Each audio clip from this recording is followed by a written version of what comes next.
प्रदेश के मथुरा श्री कृष्ण जन्मभूमि मामले में सुप्रीम कोर्ट में मंगलवार को बड़ी सुनवाई हुई।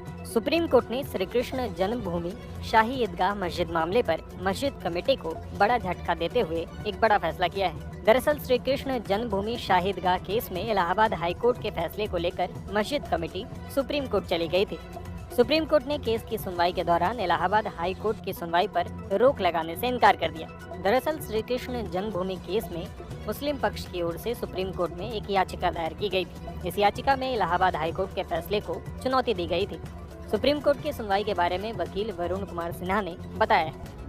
तो मुस्लिम पक्ष की जो याचिका थी वो माननीय उच्च न्यायालय इलाहाबाद के 1 अगस्त 2024 के फैसले के खिलाफ थी। सबसे पहले मैं बताऊं कि 1 अगस्त 2024 का माननीय उच्च न्यायालय का फैसला क्या था।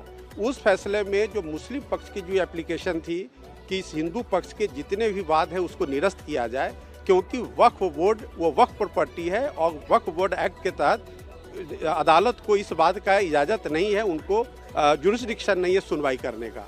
दूसरा, उन्होंने प्लेसेज ऑफ वर्शिप एक्ट का हवाला दिया कि उस एक्ट के हिसाब से भी इस मामले की सुनवाई नहीं हो सकती है। लिहाजा उन्होंने सारे वाद को निरस्त करने की प्रार्थना माननीय न्यायालय से की थी। लेकिन 1 अगस्त को माननीय उच्च न्यायालय ने मुस्लिम पक्ष की उच्च याचिका को यह कहते हुए खारिज कर दिया कि किसी भी कानून से ये जो वाद है वो बाधित नहीं हो सकता है और ये वाद सारे चलते रहेंगे। उसी आदेश को माननीय सर्वोच्च न्यायालय में मुस्लिम पक्ष ने चुनौती दी थी, जो आज सूचीबद्ध हुई थी सुनवाई के लिए। आज जब सुनवाई चल रही थी तो हिंदू पक्षकारों ने आपत्ति जताई कि जब ये सिंगल जज का सूट में ऑर्डर है तो उसकी अपील लाई करती है, न कि SLP। माननीय सर्वोच्च न्यायालय ने इस दलील को स्वीकार किया है और इसकी सुनवाई 4 नवंबर 2024 को मुकर्रर हुई है डेट, उस दिन सुनवाई होगी।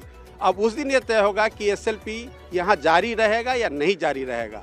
अगर माननीय सर्वोच्च न्यायालय हिंदू पक्ष के दलील से कन्विंस होती है तो उसको खारिज करके उनको कहा जाएगा कि वो CPC के हिसाब से जो भी अपील का प्रोसीजर उसमें हो जाए। दरअसल श्री कृष्ण जन्मभूमि शाही ईदगाह मस्जिद केस में दोनों पक्षों की ओर से अपनी अपनी दलीलें दी जा रही हैं। हिंदू पक्ष की ओर से दी जा रही दलील में कहा गया है कि शाही ईदगाह का पूरा 2.5 एकड़ क्षेत्र श्री कृष्ण विराजमान का गर्भगृह है। वो हिस्सा भी जिसमें शाही ईदगाह मस्जिद है वो मंदिर का हिस्सा है। हिंदू पक्ष का दावा है कि शाही ईदगाह मस्जिद कमेटी के पास भूमि का कोई ऐसा रिकॉर्ड नहीं है। श्री कृष्ण मंदिर तोड़कर शाही ईदगाह मस्जिद का निर्माण किया गया है। हिंदू पक्ष ने कहा है कि बिना स्वामित्व अधिकार के वक्फ बोर्ड ने बिना किसी वैध प्रक्रिया के इसे वक्फ संपत्ति घोषित कर दिया है।